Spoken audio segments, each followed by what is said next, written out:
தமிழ் மக்களுக்கு வணக்கம். திரு சீமான் அவர்கள் சமீபத்தில் ஒரு கூட்டத்தில் பேசியிருக்கிறார். அந்த பேசியிருக்கிற பேச்சை நீங்க பார்க்கலாம். இப்ப அவர் உட்கார்ந்து இருக்கிற இடம் யார் கொடுத்தது தெரியுமில? உன்னால் நம்ப முடியுதா? நாம கொடுத்ததான். ஏன் நீ நம்ப மாட்டா? 63 இடத்தில் 21 தேர்தலில் வெற்றி தோல்வியை தீர்மானித்தது நாம் தமிழர் கட்சி. 35 இடங்களுக்கு மேலாக ஐயா எடப்பாடி பழனிசாமி பின்னடைஞ்சு ஐயா ஸ்டாலின் 300, 400, 500 ஓட்டுகளில் வெற்றி பெற்று முதலமைச்சராக காரணம் நாம் தமிழர் கட்சி. இவர் 500 ஓட்டில் தோற்கிறார், நாம் 15,000 வாக்கை வச்சிருக்கிறோம். இவர் 250 தோற்கிறார், 22,000 ஓட்டு வைத்திருக்கிறோம். கொஞ்சம் முயன்றிருந்த இந்த 300, 400 எடுத்திருந்தோம்னால் ஐயா காலியா இருப்பார், இவர் வந்திருப்பார். இந்த தேர்தலில் என்ன நடக்கும்னு நீ பொறுத்திருந்து பார். அப்பவும் சொன்ன இப்பவும் சொல்றேன், சிவதாண்டவத்தை நீ பார்த்திருப்ப, சீமான் தாண்டவத்தை நீ பார்த்திருக்க மாட்ட. இன்னொரு 6 மாசம் பொறு. இதில் பார்த்தீங்கன்னாக்கா குறிப்பிட்டு சொல்கிறார். அதாவது 2021ஆம் ஆண்டு நாம் தமிழர் கட்சி வந்து முக்கிய பங்கு வகித்தது. கிட்டத்தட்ட 63 அவருடைய கூற்று. கிட்டத்தட்ட 63 தொகுதிகளில் பார்த்தீங்கன்னாக்கா நாம் தமிழர் கட்சி வாங்கிய வாக்குகள் என்பது அடுத்து யார் ஆட்சியை அமைப்பார்கள் அப்படின்ற முடிவை வந்து எடுக்கக்கூடிய இடத்தில் இருந்தது. அந்த காரணத்தினால்தான் பார்த்தீங்கன்னாக்கா ஸ்டாலின் தலைமையிலான திராவிட முன்னேற்ற கழக கூட்டணி என்பது வெற்றி பெற முடிந்தது. ஆட்சியில் திமுக உட்கார முடிந்தது. இந்த முறை அதற்கான வாய்ப்பை நாங்கள் கொடுக்க மாட்டோம் என்று சூசகமாக தெரிவித்திருக்கிறார். இதனை வரவேற்கிறேன் உள்ளபடியே. ஏன்னா நான் ஆரம்பத்திலேருந்து சொல்லிக் கொண்டிருப்பது என்ன அப்படின்னா, திமுக அகற்றப்பட வேண்டும் என்பது சமுதாயத்தின் நலன் கருதி எடுக்க வேண்டிய ஒரு முடிவு. இது அரசியல் முடிவுன்னு கூட நீங்கள் எடுக்க முடியாது. நாட்டு நலனுக்காக எடுக்கக்கூடிய ஒரு முடிவு. இந்த சமுதாயத்தின் மீது பற்று இருக்கக்கூடியவர்கள் எடுக்கக்கூடிய ஒரு முடிவு. அப்போ அதில் வந்து நம்ம வந்து மாற்று கருத்துக்களோ இல்லை வேறு ஒரு நிலைப்பாடோ எடுக்கலாமா என்றால், நாம் எடுக்கக்கூடிய நிலைப்பாடு என்பது திமுகவுக்கு தான் உதவியாக இருக்கும். அப்படி திமுகவுக்கு உதவியாக இருக்கின்ற பட்சத்தில் அது தமிழகத்துக்கு பாதகமாக அது அமைந்துவிடும். அப்படின்றதுனால முதலில் காக்கப்பட வேண்டியது தமிழகம் அப்படின்றதை மனதில் வைத்து எடுக்கப்பட வேண்டிய ஒரு முடிவு.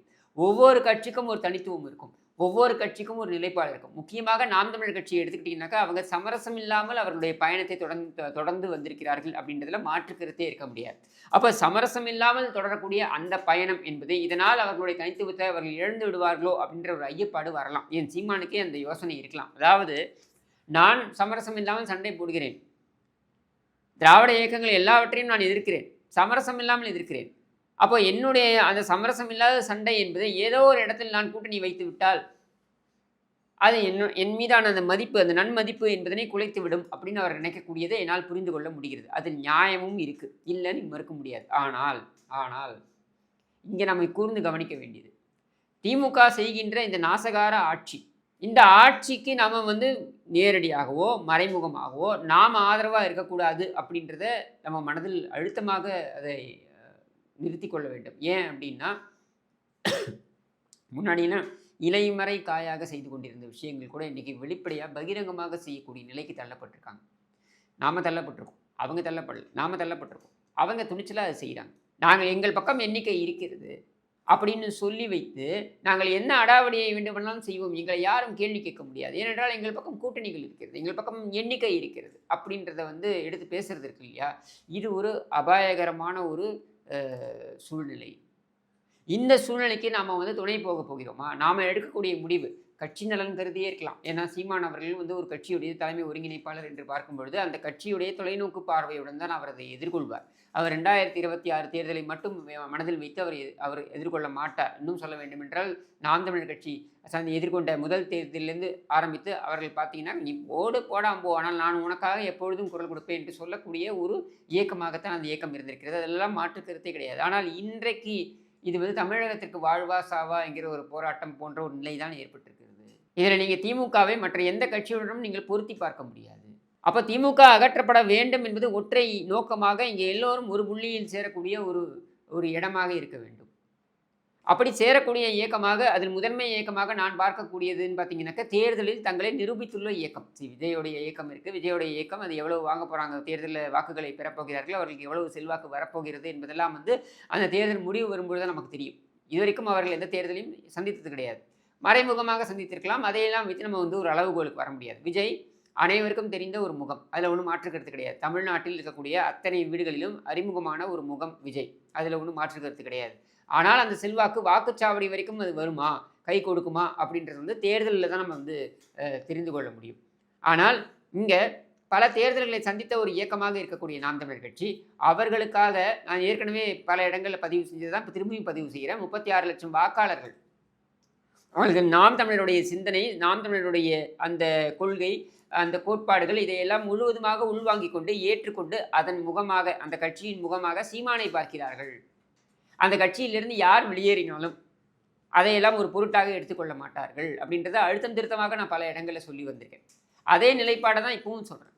இன்றைக்கும் நான் சொல்கிறேன், சீமான் அவருடைய பாதையிலிருந்து விலகி அல்லது அவர் சமரசம் செய்து கொள்வது என்பதில் எனக்கு முழு உடன்பாடு இருக்கிறதா என்றால் சத்தியமாக கிடையாது. அவர் சமரசம் இல்லாத ஒரு பயணத்தை அவர் மேற்கொள்கிறார் என்பதனை உள்ளபடியே நான் வரவேற்கிறேன். உள்ளபடியே நான் அதை பாராட்டுகிறேன். என்னை பொறுத்த வரைக்கும் சீமானுடைய பயணம் வெற்றிகரமாக இருக்க வேண்டும்.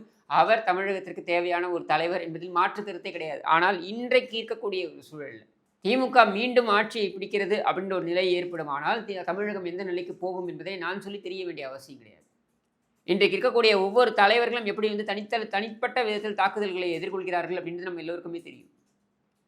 எப்படி ஒருத்தருடைய ஏர்போர்ட்டில் ஒருத்தர் வந்து ஃப்ளைட் டீட்டெயில்ஸ், அவர் கோவாக்கு போகிறாரா இல்லை வேற எங்கேயோ போகிறாரா, யாரோட போகிறாரு, எதுக்காக போகிறாரு, அவர் ஒரு திருமண விழாவுக்காக தனிப்பட்ட ஒரு விசிட்டாக போகிறாருன்னா கூட அது யாருடன் போகிறார்கள் அப்படின்றத ஒரு பேசஞ்சரோட டீட்டெயில்ஸை எடுத்து வெளிப்படுத்தி அசிங்கப்படுத்த முடியும் என்றால், அதுவும் அவருடைய சொந்த பணத்தில் அவர் போகிறாரு, அதையே இப்படி வெளிப்படுத்தி அசிங்கப்படுத்த முடியும் என்றால், இவர்கள் ஊர் பணத்தில் துபாய்க்கு போனாங்க, ஊர் பணத்தில் ஸ்பெயினுக்கு போனாங்க, ஊர் பணத்தில் குடும்பத்தோட ஜப்பானுக்கு, ஊர் பணத்தில் குடும்பத்தோட இவங்க வந்து மலேசியாவுக்கு, சிங்கப்பூருக்கு என்றெல்லாம் சென்றதெல்லாம் வந்து யாரும் கருத்தில் கொள்ளக்கூடாது என்றும், ஆனால் தனிப்பட்ட விதத்தில் அவருடைய காசு அவர் கை காசாய் போட்டு போனதையே வந்து இவங்க எடுத்து பேசுவாங்க என்றால் என்ன மாதிரியான ஒரு கீழ்த்தரமான ஒரு அரசியலை நோக்கி இவர்கள் பயணிக்கிறார்கள் என்று பாருங்கள்.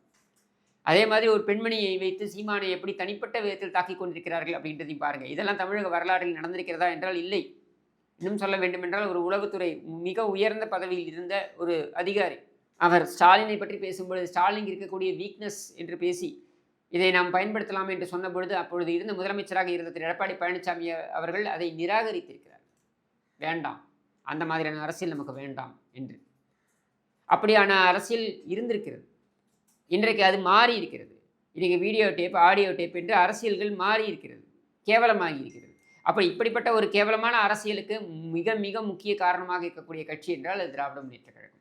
இந்த கட்சி, இந்த ஆட்சி அகற்றப்பட வேண்டும் அப்படின்றது வந்து காலத்தின் கட்டாயம் என்பதை விட நம்ம எல்லோருக்கும் இருக்கின்ற ஒரு கடமை அப்படின்றத நம்ம உள்வாங்கிக்கணும். எல்லா அரசியல் கட்சிகளும் பார்த்தீங்கன்னாக்கா தேர்தல் என்று வரும்பொழுது, தேர்தல் அரசியல் என்று வரும்பொழுது ஏன் தேர்தல் அரசியல் என்று வைத்திருக்கிறார்கள்? ஏன் ஜனநாயகத்தில் ஃபர்ஸ்ட் பாஸ்ட் த போஸ்ட் சிஸ்டம்னு வச்சுருக்காங்க? ஏதாவது அதிகப்படியான வாக்குகளை யார் எடுக்கிறாரோ அவர்களுக்கு அந்த ஆட்சி அமைக்கக்கூடிய அதிகாரம் அவர்களுக்கு கிடைத்து விடுகிறது அப்படின்றத ஏன் வைத்திருக்கிறார்கள் என்றால், இந்த ஜனநாயகத்தில் பெரும்பான்மை அப்படின்ற அந்த எண்ணிக்கையை வைத்து நம்ம வந்து மக்கள் பிரதிநிதித்துவத்தை கட்டமைக்க வேண்டும் என்பதற்காகத்தான்.